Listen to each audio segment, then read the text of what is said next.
Hai Sobat Pintar, balik lagi bersama saya Chris di Duit Pintar. Sudah lama dilakukan pembahasan mengenai pajak yang akan dikenakan kepada aset kripto. Namun setelah ditunggu sekian lamanya, akhirnya ketok palu dan akhirnya diluncurkan peraturan tertulisnya seperti apa. Peraturan ini bukan hanya mengatur para investor ataupun trader, namun juga mencakup para exchange dan juga yang tidak kalah penting yaitu para miner. Untuk Sobat Pintar yang nggak tahu apa itu mining, Sobat Pintar bisa ikuti di episode sebelumnya. Di episode hari ini, kita akan membahas mengenai apa dampak dari aturan ini kepada perputaran modal di aset kripto yang ada di Indonesia. Kemudian apa dampaknya kepada kita sebagai trader ataupun investor maupun miner. Dan yang tidak kalah penting, saya juga akan kasih apa perbedaannya antara ada aturan ini dengan tanpa peraturan ini kepada kita. Ikuti episode ini hingga habis ya. Episode hari ini disponsori oleh rekeningku, Indonesia Cryptocurrency Marketplace. Link pendaftarannya di kolom deskripsi ya.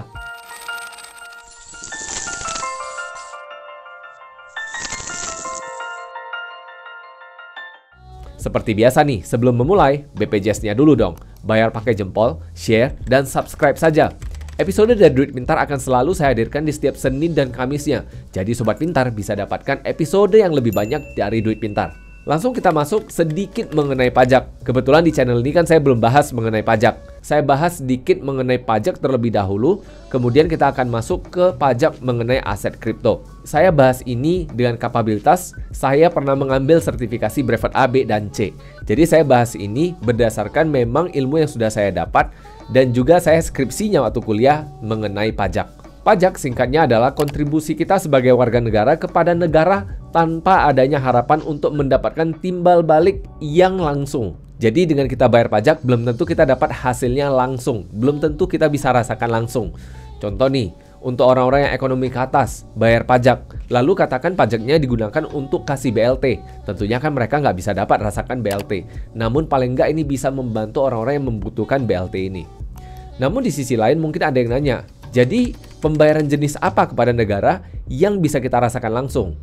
Ada, namanya retribusi. Itu bisa kita rasakan langsung. Contoh retribusi yang paling awam yaitu parkir. Jadi Sobat Pintar yang bayar parkir kalau di Jakarta udah pakai mesin, di daerah-daerah masih pakai abang tukang parkir, ya itu kita kan rasakan, kita bisa parkirkan mobil ataupun kendaraan kita langsung. Jadi itu perbedaannya. Kemudian kita nggak akan bahas pajak lebih dalam, kita akan langsung skip ke pajak untuk aset kripto. Mengapa pajak ini perlu diadakan? Nah ini kan mungkin banyak yang pro kontra nih soal pajak. Ada yang mungkin nolak, ada yang mungkin terima. Kalau saya sih lebih tipe yang menerima. Karena kan saya pikir ya gimana pun kita tinggal di suatu negara, kita harus bayar pajak tujuannya untuk kontribusi. Untuk ngebantu juga. Karena salah satu fungsi pajak yaitu fungsi distribusi, yaitu mendistribusikan kekayaan dari orang yang kaya ke orang yang lebih membutuhkan. Lalu fungsi pajak ini diadakan apa? Fungsi pajak aset kripto ini diadakan dengan fungsi utama yaitu memberikan kita kepastian hukum. Karena selama ini kan nggak ada kepastian hukum atas profit yang kita dapatkan. Jadi dengan adanya aturan ini tentunya kita memiliki kepastian yang lebih baik. Dan tentunya yang tidak kalah penting adalah adanya pengakuan penghasilan. Karena selama ini kalau kita dapatkan penghasilan dari kripto, yang kita lakukan adalah kita akui sebagai penghasilan lain-lain. Yang mana tentunya saya akan kasih perhitungannya supaya Sobat Pintar bisa menjadi lebih ngeh. Gimana efeknya kalau ini dilakukan dengan penghasilan lain-lain. Dan yang tidak kalah penting yang terakhir adalah kasih kita kemudahan. Kemudahan dalam bentuk administrasi, tentunya untuk lapor, tentunya untuk setor, dan sebagainya. Ketiga fungsi utama ini menurut saya sangat penting untuk membantu kita agar kita bisa berinvestasi dengan tenang. Dan kalau kita dapat untung, kita juga nggak takut untuk ngelaporinnya. Lanjut ke bagian yang kedua, yaitu efek apa yang diharapkan dari aturan yang ada ini. Karena sebelumnya kan nggak ada aturan ini. Tentunya harapannya adalah agar modal yang tersirkulasi di Indonesia tetap berada di Indonesia karena adanya kepastian hukum. Bayangkan dengan tidak adanya kepastian hukum, ini membuat orang-orang lebih memilih untuk meletak dananya di luar negeri dikarenakan anggapannya nggak kena pajak. Ya bisa saya katakan ya ini setengah menyembunyikan. Tapi dengan lu sembunyikan seperti itu, apakah duit itu bisa dipakai? Ya menurut saya ini jadi agak bermasalah sebenarnya. Maka dengan adanya kepastian ini, kita sudah tahu nih gimana agar dana kita, profit kita bisa dipergunakan nantinya. Dengan adanya kepastian hukum seperti ini, dengan adanya kepastian bahwa kita bisa gunakan keuntungan kita nantinya, maka ini memberikan kita keengganan untuk menyetorkan dana kita ke luar negeri, terutama di exchange yang luar. Ya contohnya pakai P2P Binance. Itu ya tentunya pilihan yang kurang aman menurut saya. Kemudian yang tidak kalah penting adalah dengan adanya kepastian seperti ini, kita bisa berkontribusi kepada negara dalam bentuk pajak yang kita bayarkan dengan angka yang tidak terlalu besar dan angka yang cukup pantas pula. Mungkin sebagian dari Sobat Pintar bertanya, apakah semua investor kripto bakal berpikiran seperti saya? Tentunya tergantung. Saya sendiri terdaftar sebagai wajib pajak semenjak tahun 2008-2009, di mana ketika ada sunset policy. Kemudian saya ikut tax amnesty yang pertama, untuk tax amnesty yang kedua masih mikir-mikir, mumpung masih ada waktu kan. Langsung lanjut, kira-kira perhitungannya gimana? Efeknya kepada kita sebagai investor kira-kira seperti apa? Seberapa besar dampaknya kepada kita? Langsung kita masuk dari yang pertama, yaitu pajak untuk trader ataupun investor. Untuk pajak trader ataupun investor itu ada dua jenis, yaitu pajak ketika beli dan pajak ketika jual. Pajak ketika beli yaitu pajak penambahan nilai, yaitu sebesar 1% dari PPN yang ada saat ini. PPN yang ada saat ini semenjak April yaitu 11%. Jadi dikalikan 1%, angkanya menjadi 0,11%. Dikali dengan nilai transaksi. Kemudian yang kedua adalah transaksi jual. Transaksi jual akan dikenakan yang namanya pajak penghasilan pasal 22, yang mana sebesar 0,1% dari nilai transaksi, yang mana angka ini merupakan angka final. Jadi kalau misalnya Sobat Pintar setiap tahun melakukan pelaporan pajak, pajak ini ya dilaporkan juga. Tujuannya ya tentunya nambahkan penghasilan Sobat Pintar yang ada di perpajakan. Tujuannya kedepannya Sobat Pintar ingin membeli aset lain, Dirjen Pajak sudah tahu nih, kamu punya duit dan tahu sumber duitnya dari mana. Kalau nggak tahu, ya tentunya nanti dikirimin surat cinta, surat yang warna coklat. Saya akan kasih perhitungannya nanti di akhir episode hari ini, tentunya supaya Sobat Pintar tahu perbedaannya dengan adanya aturan ini dan tidak adanya aturan ini. Kemudian yang kedua adalah pajak untuk para miner.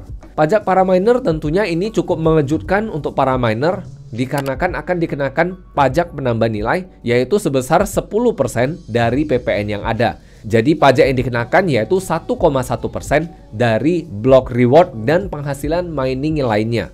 Lalu mungkin Sobat Pintar ada yang nanya, Chris, kalau kemarin-kemarin nih saya nggak lapor, tapi memang penghasilannya ada nih.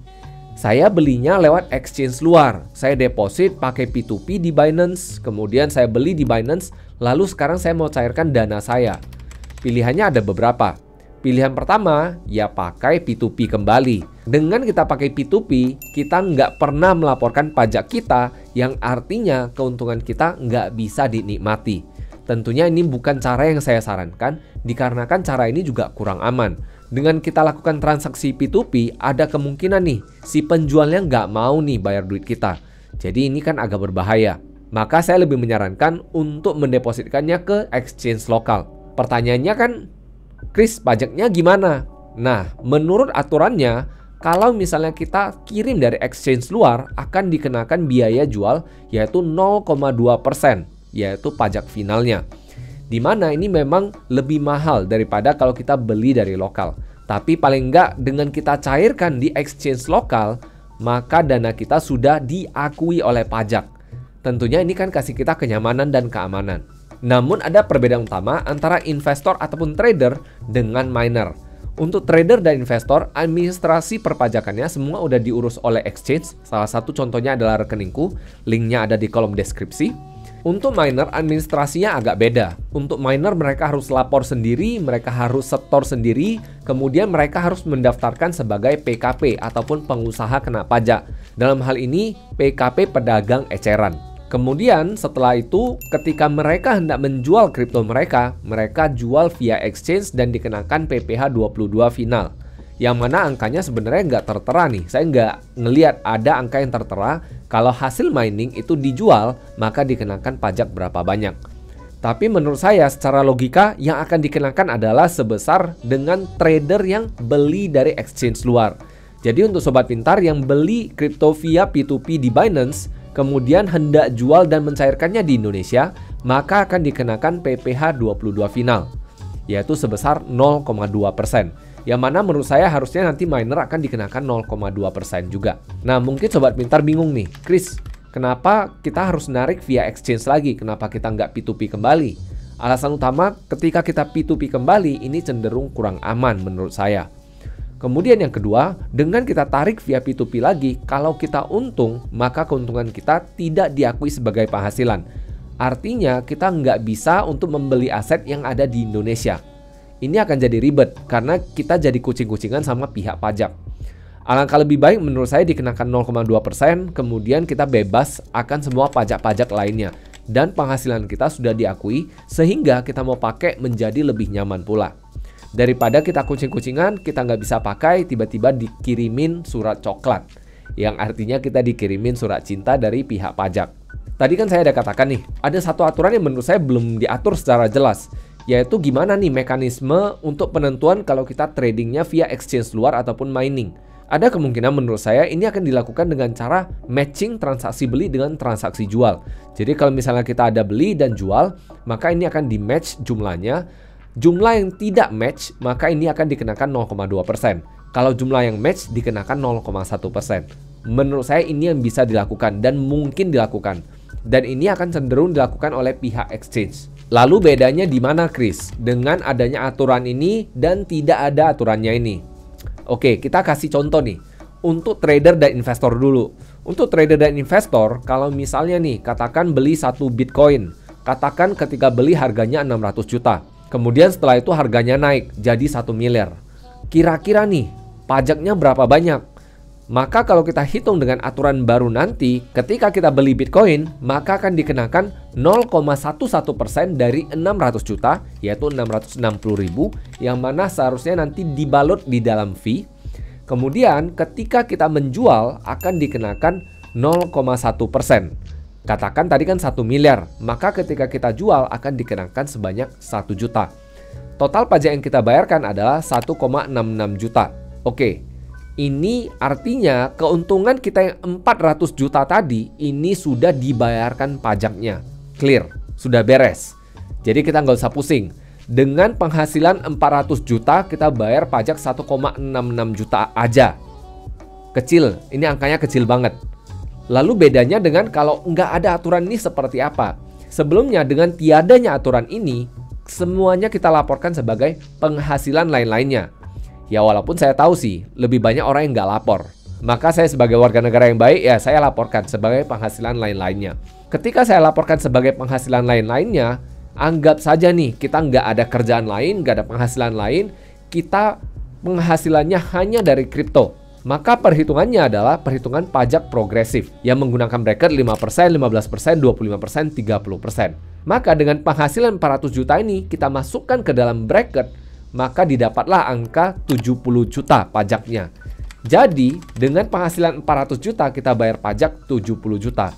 Saya yakin nih, orang waras manapun nggak rela bayarnya walaupun terpaksa harus bayar. Ya namanya juga kita berwarga negara, ya kita harus bayar. Saya rasa Sobat Pintar cukup waras nih untuk milih. Kira-kira pilih yang mana? Yang 1 juta atau 70 juta? Kemudian untuk trader yang trading di luar tuh gimana? Ya kalikan aja. Jadi misalnya kalau tadi jual Bitcoinnya 1 miliar, yang harusnya kena 1 juta, jadinya kena 2 juta. Masih lebih murah. Bayar pajaknya 2 juta dibandingkan bayar pajak 70 juta atas profit 400 juta tadi. Kemudian untuk miner gimana? Nah, untuk miner perhitungannya agak berbeda. Untuk miner dulu hitungannya pakai UMKM hingga 4,8 miliar per tahun. Itu kalau lapor. Kemudian kalau sudah lewat dari 4,8 miliar, maka harus dilakukan pencatatan sehingga perhitungan pajaknya juga berbeda.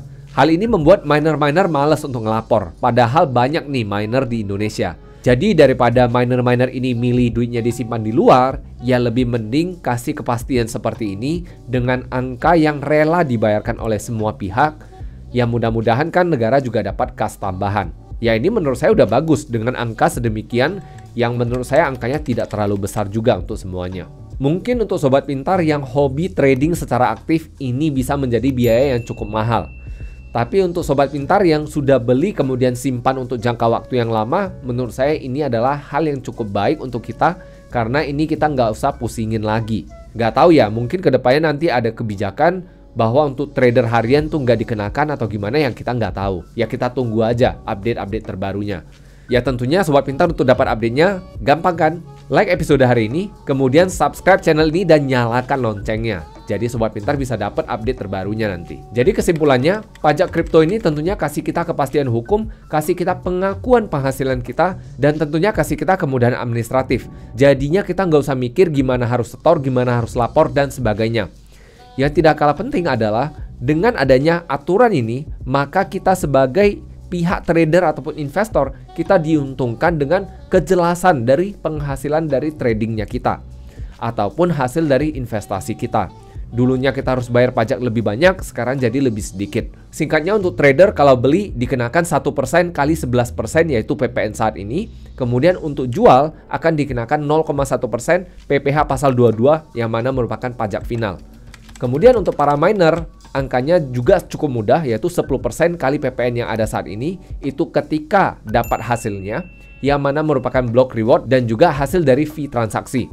Dan yang tidak kalah penting, ketika mereka jual, kemungkinan ini akan dikenakan PPh pasal 22 final, yang mana ini dianggap beli bukan dari exchange lokal, yaitu kena 0,2%. Begitu pula dengan Sobat Pintar yang beli P2P via Binance dan menjualnya di Indonesia akan dikenakan 0,2% dari nilai transaksi. Jadi gimana nih Sobat Pintar? Kira-kira udah jelas nggak? Kalau nggak jelas, tulis lagi di kolom komentar. Tanya-tanya lagi, ya mungkin nanti kalau misalnya ada yang mandek, saya nggak bisa jawab, tentunya saya minta bantuan teman-teman saya untuk bantu jawab. Jadi saya tunggu komentar Sobat Pintar untuk pendapatnya nih mengenai pajak dari aset kripto saat ini. Sekian dari episode hari ini, terima kasih sudah menyimak, see you in the next episode and bye-bye.